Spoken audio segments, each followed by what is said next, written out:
नमस्ते, मैं अलका ठाकुर हूं और आप सभी का अलका मेडिकल क्लासेस में स्वागत है।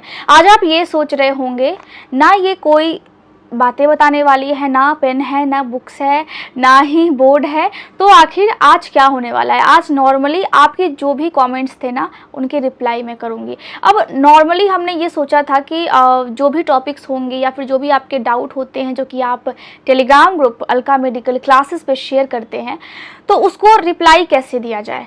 तो पॉडकास्ट के माध्यम से हम रिप्लाई करेंगे, आप सबके डाउट को हम समझने की कोशिश करेंगे और उसको बेहतर तरीके से सॉल्व करने की कोशिश भी करेंगे।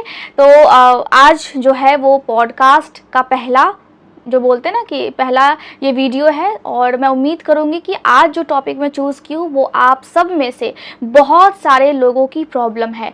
तो मैंने पेपर पे कुछ सवाल लिखे हैं जो कि आपके हैं, और मैं पढ़ूंगी और धीरे धीरे करके सारे सवालों के जवाब मैं आपको दूंगी। अब पहली चीज़ तो ये है, जब हम हेल्दी खाते हैं तो लगता क्यों नहीं है। बहुत से लोगों की ये शिकायत होती है, वज़न बढ़ ही नहीं रहा है, तो वज़न क्यों नहीं बढ़ रहा है। ये तो बात है ना, जब आप खाते हैं, जब आप अच्छे से सारी चीज़ें ले रहे हैं, अब आपको ये महसूस हो रहा है कि वज़न तो नहीं बढ़ रहा है, तो ऐसा क्या हो जाता है कि वज़न नहीं बढ़ता है। सबसे इम्पॉर्टेंट चीज़ है, बॉडी में आप कौन कौन सी चीज़ों को नहीं दे पाते हैं अपने बॉडी को, या कौन कौन सी चीज़ें बॉडी में मिसिंग होती है जिसकी वजह से आपके वेट लॉस का वो कारण बनती है, या फिर वेट लॉस होने लगता है, या फिर वेट गेन होने लगता है। गेन की हम बात तो बाद में करेंगे, लेकिन अब तो बहुत सारे लोगों की प्रॉब्लम ही ये है कि बस एक बार वज़न बढ़ जाए, क्योंकि वज़न बढ़ नहीं रहा है। ठीक है, तो सबसे जो पहला सवाल है वो ये है कि आप दिन में कितनी बार खाते हैं। आप दिन में कितनी बार खाते हैं, तो कितनी बार खाते हैं आपको पता होगा। अब बहुत से लोग बोलेंगे मैं दिन में तो बहुत ज़्यादा खाता हूँ, बहुत से लोग ये बोलेंगे कि टाइम नहीं मिल पाता है, लेकिन हाँ 3 टाइम तो बिल्कुल हो जाता है। क्या खाते हैं आप, ये भी डिपेंड करता है, और अगर आप खाते भी हैं तो क्या ये आपके बॉडी में लग रहा है, ये भी डिपेंड करता है। खा रहे हैं लेकिन बॉडी में नहीं लग रहा है, तो इसका मतलब है कि वो आपके बॉडी को कोई भी नुकसान नहीं दे रहा है, लेकिन आपके बॉडी में कोई भी फायदे वाली चीज़ भी नहीं हो रही है। आप अगर खा रहे हैं, मान लिया कि आपने खाना खाया, अभी सुबह का समय है, आप खाना खाते हो और उसके बाद 1 घंटे के बाद, 2 घंटे के बाद या 3 घंटे के बाद आप सोच रहे हैं कि आप फिर से खाना खाएं, ठीक है, तो ये चलेगा। लेकिन आपने तुरंत खाना खाया, सामने पपीता आ गया, सामने कीवी आ गया, अब आप क्या कर रहे हैं, आप उसको भी खा रहे हैं। अब जब खाना खाने के बाद, क्योंकि आपने फूड लिया है, अपना लंच किया है, अपना ब्रेकफास्ट किया है, उसके बाद आप तुरंत फल खा रहे हैं, तो क्या ये आपके बॉडी में लगेगा? नहीं, ये जो फल है वो आपके बॉडी में सड़ेगा। क्यों सड़ेगा? क्योंकि ये जो फल है वो क्या होता है, फल बहुत जल्दी पच जाता है, और जब फल पचता है तो केमिकल्स भी निकलते हैं। केमिकल्स में क्या निकलता है, फ्रूट्स जब पचते हैं तो एसिड बनता है। अगर खाना खाने के तुरंत बाद आपने फल लिया है तो वो एसिड ज़्यादा हो जाएगा, जिसकी वजह से आपके पेट में दर्द भी होगा, और साथ ही साथ वो फल स्टक हो जाता है, क्योंकि आपने खाना पहले खाया है। तो क्या हो रहा है, फल जो है वो स्टक हो गया आपकी आंतों में, वो पच नहीं रहा है, अब वो सड़ रहा है, जिसकी वजह से आप खा तो रहे हैं और खाना आपके बॉडी में नहीं लग रहा है। तो पहला पॉइंट तो ये हो गया कि खाना खाने के तुरंत बाद आपको फल नहीं लेना है, या जो चीज़ें आसानी से पच जाती है वो जल्दी आपको नहीं लेना है।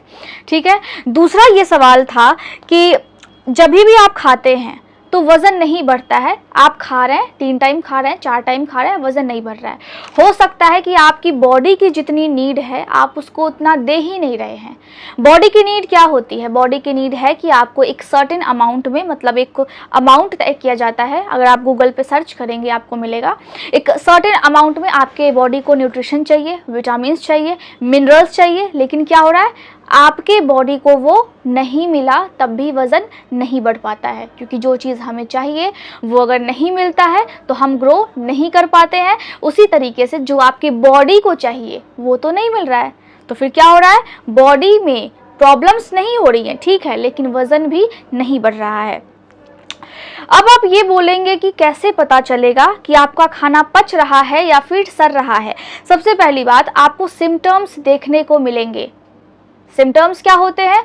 थकान होगा, बहुत ज़्यादा आपको चिड़चिड़ाहटपन महसूस होगा या एंग्जाइटी होगी, घबराहट होगा, स्ट्रेस जल्दी आप ले लेंगे। कोई भी प्रॉब्लम है, स्ट्रेस बहुत ज़्यादा हो जाएगा, सर में दर्द होगा, हो सकता है कि कॉन्स्टिपेशन हो सकता है कि अपच की समस्या हो, खाना खा रहे हैं लेकिन उसके बाद आपको वॉशरूम जाना पड़ रहा है, ठीक है, सारी चीज़ें हो सकती है। कभी कभी ऐसा भी हो सकता है कि ग्लूटेन से आपको एलर्जी हो जाए, जैसे कि रोटी, ठीक है, आपको उससे शायद एलर्जी हो जाए।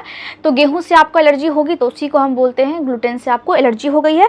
साथ ही साथ लैक्टोज से आपको एलर्जी हो सकती है अगर आपके बॉडी में प्रॉब्लम है। किस चीज़ की प्रॉब्लम है? खाना पचने की। तब अब एलर्जी आपको किसी भी चीज़ से हो जाएगी, आपको कुछ भी पता नहीं लगेगा, लेकिन आपको सिम्टम्स, लक्षण देखने को मिलेंगे।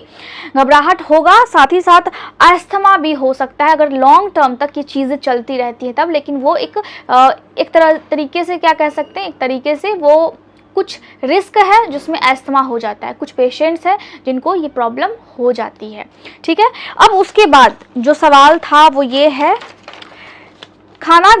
खाने में किस तरह का आप बदलाव करेंगे? अगर ऐसी प्रॉब्लम है तो खाने में किस तरह का आप बदलाव करेंगे? सबसे मेन इंपॉर्टेंट बात यह है कि जब भी आप खाते हैं कोशिश कीजिए 60% आपके खाने का जो भी अमाउंट है वो कच्चा होना चाहिए और 40% पका हुआ। अब कच्चा से क्या मतलब है? सब्जी हो गई जो कि उबली हुई होती है, जैसे कि ब्रोकली हो गया, या फिर सलाद हो गया, या फिर हरी सब्जी हो गई, या फिर नट्स हो गए, ठीक है, या फिर सीड्स जो कि बीज होते हैं ना, जैसे सूरजमुखी के बीज हो गए, वो आपके बॉडी के लिए बहुत ज़्यादा अच्छा है। उससे भरपूर मात्रा में आपको पोषण मिलेगा। लेकिन 40% आपको पका हुआ खाना चाहिए, जैसे कि पका हुआ केला हो गया, कोई खाना हो गया, दलिया हो गया, ये सब चीज़ें आपको लेनी चाहिए। अब एक और चीज़ है, पूरे दिन में अगर आप 1 किलो खाना खाते हैं तो लगभग 600 ग्राम कितना होना चाहिए? कच्चा होना चाहिए, जो कि आपके बॉडी को बहुत ही अच्छे तरीके से फाइबर देता है, न्यूट्रिशन देता है, जिसकी वजह से खाना पचता है, आंतें साफ होती हैं और आंतों में ज़्यादा प्रॉब्लम नहीं होता है पचने के समय में। आंतों में कोई खाना जा करके स्टिक नहीं हो जाता है, चिपक नहीं जाता है। और 400 जो ग्राम है वो आपका पका हुआ होना चाहिए, ठीक है। उसके बाद अगर आपको खाने में बदलाव करना ही है तो धीरे धीरे करना है। ऐसा नहीं है कि आपकी हैबिट अगर बहुत ज़्यादा अनहेल्दी खाने की है तो आप तुरंत में हेल्दी खाएंगे और फिर वही बैक टू रूटीन आपका हो जाएगा। आपको क्या करना है कि धीरे धीरे करके आपको बदलाव करने हैं। सबसे पहला आपको स्पाइसी खाना छोड़ना पड़ेगा। ऐसा भी मैं नहीं बोल रही हूँ कि बहुत ज़्यादा स्पाइसी आप खा रहे तब आपको छोड़ना है। अगर कम स्पाइसी खा रहे तो ठीक है, ठीक है। ज़्यादा स्पाइसी, बहुत ज़्यादा तीखा खाने का आपका मन होता है, गोलगप्पे बहुत ज़्यादा पसंद है लेकिन मिर्चियाँ उसमें काफ़ी ज़्यादा भरपूर आप मात्रा में आप ले रहे हैं, तब प्रॉब्लम होती है। कभी कभी ऐसा भी होता है कि खाना खाए हैं और आपको ऐसा लगता है कि खाना खाने के तुरंत बाद वॉक करने से खाना तो पच जाएगा। ये बात सही है, आपने बिल्कुल सही सुना है कि खाना खाने के तुरंत बाद वॉक करने से बहुत अच्छा होता है। खाने को पचने में हेल्प मिलती है, डाइजेशन में आपको हेल्प मिलता है। लेकिन अगर आप तेजी से चल रहे हैं, वॉक कर रहे हैं, फिर आपको पेट में दर्द की समस्या हो सकती है। आप खाने को अचानक से पचा नहीं सकते हैं, उसका भी एक सर्टेन टाइम है। जो भी आप खा रहे हैं वो खाना जब तक सिंपलिसिटी, उसमें जब तक सिंपल मॉलिक्यूल्स में जब तक ब्रेक डाउन नहीं होगा, सिंप्लिसिटी नहीं आएगी उस अमाउंट में, जो भी फूड पार्टिकल्स है जब तक उसमें सिंप्लिसिटी नहीं आएगी, सिंपल मॉलिक्यूल्स में जब तक वो टूटेंगे नहीं, तब तक आपके बॉडी उसको एब्जॉर्ब नहीं करेंगे, अवशोषित उसको नहीं करेंगे। तो क्या करना है, खाना खाने के बाद आपको आराम से वॉक करना है, ना कि बहुत तेजी से आपको वॉक नहीं करना है। अब एक और चीज़ है, आपको ये भी ध्यान रखना है कि जो भी चीज़ 1 से 2 मिनट में बनती हो ना, उसको तो बिल्कुल नहीं खाना है। अब मैं उम्मीद कर रही हूँ कि आप समझ रहे होंगे, मैदे वाली चीज़ को ज़्यादातर आपको अवॉइड करना है। मोमोज़ आपको नहीं खाने हैं, ठीक है। ये चीज़ें आपको अपने हैबिट में, आपको डेली रूटीन में शामिल करना होगा। अब एक और चीज़ है कि क्या खाना खाने के बाद स्मोकिंग करना हार्मफुल है या फिर नहीं है। अब आप एक चीज़ अपने दिमाग में रखिए कि जब भी आप खाना खाने के बाद स्मोकिंग करते हैं, धूम्रपान करते हैं, सिगरेट आप पीते हैं या फिर बीड़ी आप पीते हैं, गांजा आप पीते हैं, तो क्या होता है कि वो आपको इंडाइजेशन का सबसे बड़ा कारण बनता है। आपको पता है स्मोकिंग की वजह से क्या होता है, बाल झड़ते हैं, बाल्डनेस की समस्या होती है, साथ ही साथ लंग्स तो खराब हो ही रहे हैं, साथ ही साथ आपके हार्ट पे भी असर पड़ रहा है। लेकिन सबसे जो मेजर प्रॉब्लम है ना, वो डाइजेशन पे भी पड़ता है, आपके डाइजेस्टिव सिस्टम पे भी उसका असर होगा। अगर आप खाना खाने के बाद जस्ट बाद अगर आप एक सिगरेट पीते हैं, इसका मतलब है कि खाना खाने के बाद 2-3 घंटे के बाद जो 10 आपने सिगरेट पिए हैं वो लगभग उसके बराबर होता है। यानी कि एक सिगरेट 10 सिगरेट के बराबर तब होता है जब आप खाना खाने के जस्ट बाद उस सिगरेट को पीते हैं। इसका मतलब ये है कि खाना खाने के जस्ट बाद आपको नहीं पीना चाहिए। ठीक है, और क्वेश्चंस है, और ये है नेक्स्ट क्वेश्चन ये है, ऐसा भी होता है कि खाना खाने के बाद बहुत से लोग नहाने चले जाते हैं। बिल्कुल, खाना खाने के जस्ट बाद बहुत से लोग नहाने चले जाते हैं, लेकिन हमने अपने दादाजी से, हमने अपने दादी से ये सुना है कि खाना खाने के बाद थोड़ा सा ठहर करके नहाओ, थोड़ा सा ठहर जाओ। अब वो ऐसा क्यों बोलते थे? बेवकूफ़ तो नहीं थे वो? क्यों बोलते थे ऐसा? खाना खाने के जस्ट बाद अगर आप नहाएंगे तो क्या होता है ना कि उस टाइम में जब आपकी मशीन चालू है, मशीन का मतलब क्या है? आपका जो डाइजेस्टिव सिस्टम है वो आपकी मशीन है। जब आपका मशीन चालू है तो वहाँ पे क्या हुआ है, वहाँ पे टेम्परेचर ज़्यादा है, लेकिन जब आप नहाते हैं तो वो टेम्परेचर आपके एब्डोमेन वाले एरिया से वेरी करके, ट्रांसफ़र होकर के आपके हाथों और पैरों में चला जाता है। तो उस टाइम में खाना पचने में जितनी ऊर्जा की आवश्यकता होती है उतनी ऊर्जा उस टाइम में आपके डाइजेस्टिव सिस्टम को नहीं मिल पाता है। इसी वजह से खाना खाने के जस्ट बाद नहीं नहाना चाहिए। ठीक है, नेक्स्ट क्वेश्चन ये है कि हमारे देश में सुबह होती ही है चाय से, क्या चाय पीना ठीक है? अब मैंने कितनी बार आपको समझाया, चाय आप खाली पेट नहीं पीजिए। जब भी आप खाली पेट चाय पीते हैं, अब आप बोलेंगे कि मैं तो 1 गिलास पानी पी करके पीता हूँ। अब पानी क्या होता है, पानी जो है वो आपको चाय के हार्मफुल इफ़ेक्ट से आपको बचा नहीं सकती है। चाय में क्या होते हैं, चाय में पॉलीफेनोल्स एंड टैनिन होते हैं जो कि आपके पेट के सबसे अंदर वाले लेयर को क्या करते हैं, हार्म पहुंचाते हैं। वहाँ पे अल्सर्स होता है, वहाँ पे इंटरनल ब्लीडिंग भी होने लगती है। अगर बार बार वो लेयर डिस्टर्ब हो तो कभी कभी GERD की समस्या हो जाती है। वो क्या होता है, GERD का मतलब होता है गैस्ट्रोइसोफेजियल रिफ्लक्स डिजीज़। इसमें क्या होगा, इसमें जो आपके पेट का एसिड है वो आपके मुंह में आएगा, यानी कि फूड पाइप से आपके मुंह में आएगा और आपको कड़वा कड़वा सा महसूस होगा। पेट में बहुत गैस बनेगा। खाना खाने के बाद भी अगर आप नहीं भी खाते हैं बहुत ज़्यादा आपको डकारें आएंगी। इससे क्या होता है, इससे आपका जो डाइजेस्टिव सिस्टम है वहाँ का सारा जो फंक्शन है वो बहुत ज़्यादा इम्बैलेंस हो जाता है। अब क्या करना है, चाय आपको छोड़ना पड़ेगा, और चाय के साथ जो आप बिस्किट लेते हैं ना, जो आप रस्क लेते हैं, वो भी आपको छोड़ना पड़ेगा, क्योंकि इससे बाल झड़ते हैं। सुबह सुबह अगर आप चाय और रस्क का आप हैबिट लगाते हैं, इससे बाल आपके बहुत ज़्यादा झड़ेंगे। ये आप लिख करके ले लीजिए। ठीक है, नेक्स्ट क्वेश्चन क्या है, बड़े शहरों में रात में लोग पार्टी करते हैं, पिज़्ज़ा खाते हैं, दारू पीते हैं, वाइन पीते हैं, उसके बाद उसमें दिखाता है कि वो सो जाते हैं। तो क्या खाना खाने के जस्ट बाद ऐसे सोना ठीक है? बिल्कुल भी नहीं। खाना खाने के जस्ट बाद जैसा कि मैंने आपको बताया, वॉक करना चाहिए। यस, वॉक करना चाहिए, लेकिन धीरे धीरे वॉक करना चाहिए, 15 से 20 मिनट या फिर आधा घंटा। अगर आप और कर सकते तो आप 1 घंटा कीजिए अगर समय है तो। लेकिन खाना खाने के जस्ट बाद अगर आप सोते हैं तो वो जो सारा खाना है ना, सीधे के सीधे फैट में कन्वर्ट हो जाता है, जिससे फैट ज़्यादा मात्रा में आपकी बॉडी में बनने लगती है। तो क्या फैट हमारे लिए बुरी है? वो बुरी नहीं है। जितनी बॉडी में फ़ैट होनी चाहिए एज के हिसाब से, वज़न के हिसाब से, उतना बिल्कुल सही है। लेकिन अगर एक्सेस फैट हो जाएगा तो फिर आपको उस फैट को हटाने में बहुत ज़्यादा मुश्किल का सामना करना पड़ेगा और बहुत मशक्क़त करनी पड़ेगी।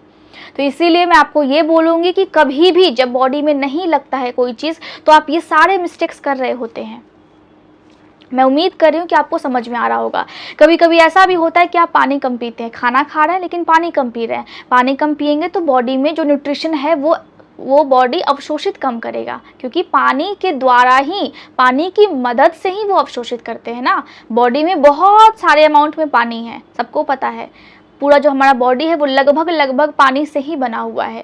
इसके बाद ब्लड में भी पानी मिक्स है, ब्रेन में भी, जैसा कि मैंने आपको बताया था पहले भी। तो क्या होता है कि जब पानी की मात्रा जब कम हो जाती है बॉडी में, डिहाइड्रेशन होने लगता है, तो भी आपका वज़न नहीं बढ़ता है। ये जो सारी चीज़ें मैंने आपको बताई हैं पॉइंट वाइज करके, तो ये सारी मिस्टेक्स जो है, सारे मिस्टेक्स आप ज़रूर कर रहे होंगे, सारे मिस्टेक्स आप कर ही रहे होंगे, तभी तो आपके बॉडी में खाना लग नहीं रहा है। और यही वजह है कि इंडिया में बहुत से लोगों की ये समस्या है, खाते हैं लेकिन खाना लगता नहीं है। एक सर्टेन एज के बाद खाना इतना लगता है कि आप बहुत ज़्यादा मोटे होने लगते हैं, और तब आप सोचते हो कि वज़न कम था ना तो ही ठीक था।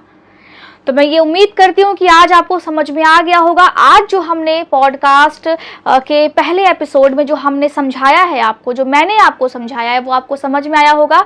और क्योंकि ये एक नॉर्मल सी चीज़ है जो कि आपको हमेशा लगती है कि इस बारे में कोई बताए आकर के, कन्फ्यूजन होता है, इसीलिए मैंने आपके कन्फ्यूज़न को दूर करने की कोशिश की है। और उम्मीद है कि आपका ये कन्फ्यूजन दूर हुआ होगा। और फिर से मिलते हैं हम नेक्स्ट पॉडकास्ट में, और मैं आपको टेलीग्राम पे बताऊंगी कि कब कब पॉडकास्ट होने वाला है। भले सोलो पॉडकास्ट है लेकिन होगा ज़रूर। Thank you so much.